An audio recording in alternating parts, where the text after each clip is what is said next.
ஒரு விஷயம் நல்லா புரிஞ்சுக்கணும். டாக் வந்து அதோட இடத்துல தூங்கும், அதோட இடத்துல சாப்பிடும், மற்றவங்க இடத்துல தான் பாத்ரூம் போகும், மற்றவங்க இடத்துல தான் சுத்தம் பண்ணும். ஸோ இதை நீங்கள் ஸ்டார்டிங்லேருந்தே சரியாக கொண்டு வந்தால் தான் அந்த டாகால் கரெக்டாக அதை அசோசியேட் பண்ண முடியும். நீங்கள் டாகை வீட்டுக்கு கொண்டு வரும்போது நீங்கள் இந்த ஃபஸ்ட்டு ஸ்டெப்பை பண்ணி முடித்தோடனே உள்ளே கூட்டு போகும்போது ஒரு கூண்டு இருக்கிறது ரொம்ப நல்லது. அந்த கூண்டோட இம்பார்ட்டன்ஸ், அதுக்கு பேர் வந்து கிரேட் ட்ரைனிங் அப்படின்னு சொல்கிறது. கட்டி போடுறது ரெண்டும் ஒன்றும் கிடையாது. கட்டி போடுறது, இப்போ நீங்கள் நான் ஒன்று ஒரு எக்ஸாம்பிளுக்கு சொல்கிறேன். ஒரு 10க்கு 10 ரூமில் நான் உள்ளே உட்காந்துருக்கேன். அந்த ரூம்குள்ளே நான் நடமாடலாம், வேணாது பண்ணிக்கலாம், உட்காந்துக்கலாம், எல்லாம் பண்ணிக்கலாம்.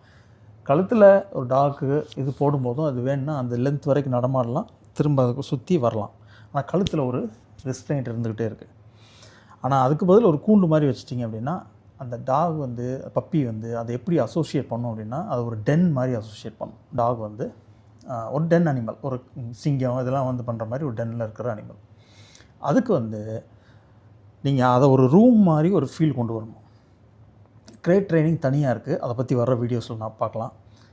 இதை நீங்கள் ஃபஸ்ட்டு வாங்கி கொண்டு வந்து வச்சிட்டிங்கன்னா அதுக்குள்ளே நீங்கள் விட்டுறணும். அந்த டாகுக்கு எந்திரிச்சு நிற்கிறதுக்கு, அந்த உள்ளே திரும்பி சுற்றி வர்றதுக்கு அதுவாக சுற்றுறதுக்கு உட்காந்தா மேலே தலை தட்டாமல் இருக்கிற அளவுக்கு இருக்கிற ஒரு கிரேட், ஒரு கூண்டு வேணும்.